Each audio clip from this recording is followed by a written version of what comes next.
Hello, TimberSurf here with vidbit number 8, all about painting your models. Now, my go-to is enamel paint, namely Humbrol and Airfix, etc. And that is a very good choice for doing those little fiddly bits, and it works really well. But sometimes there are bigger areas that you need to paint that ends up using a lot of paint, so you need an alternative. And the modern day equivalence is acrylic. It's now readily available for your modelling from lots of proprietary suppliers, and I had bought some airbrush paint and had a play with it, and to be honest, I didn't really get on with it. I don't know why, but that's another story. But I also bought some artist's acrylic paint, and I've discovered that it's a really good option. They are relatively cheap for modelling, and you can mix them to any colour that you want. Now, that sounds a bit, okay, normally I just buy my paint in the colour that I want, and that's replicatable when you buy another tin because it's the same colour. But what I'm advocating here is that you really shouldn't put the same colour on a large area throughout, because that's not what Mother Nature does. If you look at the world outside, you'll discover that one thing that's one colour isn't actually the same colour throughout. Look at your brick wall. Look at the tarmac. Look at the green scenery.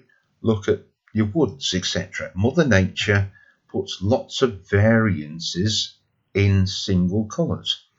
Even when you have something that's man-made and painted in a single colour, over time it changes and different areas look different shades, where it's been weathered more in one area or it's had more sunlight. And you can replicate this in your models by having very slight variances in the paint that you put on. So for something like an area of tarmac or a roof or a wall, what you need to do is to be a bit artistic and have a colour palette where you can mix two shades together and create slight differences as you're painting. Now, you can achieve this with the acrylic paints by putting them in a little pot. Start off with a 50-50 mix of two colours, and as you go, just don't quite mix it thoroughly together and pick different areas from the pot, and you'll get slightly different shades of that colour. You can also use little pill bubble packs, and after you've done a little bit of trimming around the edges with a Stanley knife or sharp knife, you can make a little mixing pot. If you're healthy and you don't take pills, then just ask someone who does take pills on a regular basis to collect them for you. I've even had a go at using them in my airbrush with some success. I wouldn't necessarily advise you to do that, but having done a lot of playing around to get the viscosity right and maybe having to add some flow agents, I've had some reasonably good successes with them.